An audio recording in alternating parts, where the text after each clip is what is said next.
राधे राधे दोस्तों, आप सभी को गंगा दशहरा की हार्दिक शुभकामनाएं।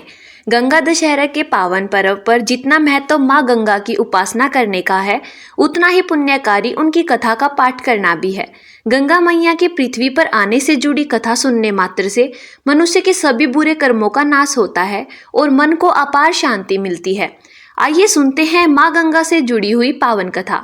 उससे पहले अगर आप हमारे चैनल पर पहली बार आए हैं तो प्लीज़ हमारे चैनल को सब्सक्राइब जरूर करें और साथ ही बेल आइकन को प्रेस करें ताकि आने वाली हर भक्ति वीडियो आप सभी दोस्तों तक जरूर पहुँचे। आइए सुनते हैं माँ गंगा की पावन कथा। प्राचीन काल में अयोध्या में सागर नाम का एक राजा राज्य करता था। उनकी केसिनी व सुमति नाम की दो रानियां थीं। केसिनी से अंशुमान नाम के पुत्र का जन्म हुआ और सुमति से 60,000 पुत्र हुए। एक बार राजा सगर ने अश्वमेध यज्ञ किया। यज्ञ पूरा होने के लिए एक घोड़ा छोड़ा गया, परंतु इंद्र ने उनके यज्ञ को भंग करने की मनसा से उस घोड़े को चुराकर कपिल मुनि के आश्रम में बांध दिया। कपिल मुनि उस समय तपस्या कर रहे थे। इधर राजा ने अपने 60,000 पुत्रों को घोड़ा वापस लाने का आदेश दिया। जब राजा सगर के 60,000 पुत्र आश्रम पहुंचे तो उनका ध्यान कपिल मुनि की तपस्या भंग हो गई और वे सब मुनि की क्रोध की ज्वाला से जलकर भस्म हो गए।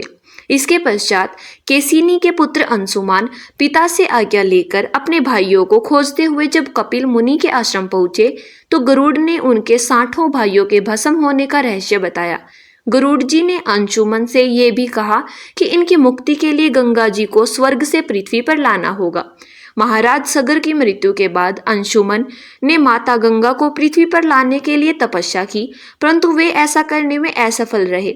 इसके पश्चात उनके पुत्र दिलीप ने भी तपस्या की, परंतु वे भी गंगा जी को पृथ्वी पर ना ला सके। अंत में दिलीप के पुत्र भागीरथ ने गंगा जी को पृथ्वी पर लाने के लिए कठोर तपस्या की। भागीरथ की तपस्या से ब्रह्मा जी प्रसन्न हुए और गंगा को पृथ्वी लोक पर ले जाने का वरदान दिया। किंतु अब भी एक समस्या थी, वो ये कि ब्रह्मा जी के कमंडल से छूटने के बाद गंगा के वेग को पृथ्वी पर कौन संभालेगा।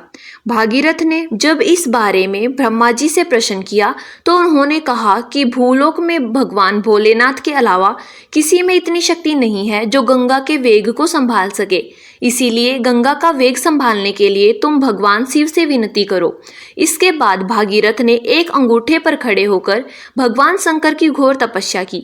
भागीरथ के तप से प्रसन्न होकर शिवजी गंगा को अपनी जटाओं में संभालने के लिए तैयार हो गए।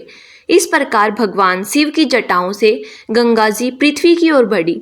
शिवजी ने मात्र अपनी एक जटा से गंगा जी को छोड़ा, फिर भी उनका प्रवाह बहुत ही तीव्र था। इसका परिणाम ये हुआ कि ऋषि जहन के आश्रम ध्वस्त हो गया। इससे क्रोधित होकर ऋषि जहन ने गंगा जी को पी लिया। इसके बाद भागीरथ ने महर्षि जहन से गंगा को मुक्त करने के लिए प्रार्थना की। तब उन्होंने गंगा को भागीरथ के साथ पृथ्वी पर जाने के लिए मुक्त कर दिया।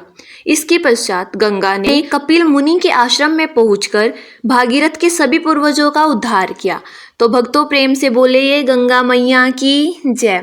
दोस्तों, जैसा कि आप सभी को पता है कि महाराज भागीरथ की तपस्या के कारण ही गंगा जी पृथ्वी पर आई थी। इसी कारण उन्हें भागीरथ ही कहा जाता है। दोस्तों, ये थी गंगा दशहरा की पूजा कथा।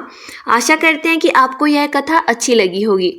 हमारी कामना है कि माँ गंगा आपकी उपासना से प्रसन्न हो और आपके पापों को नष्ट करे।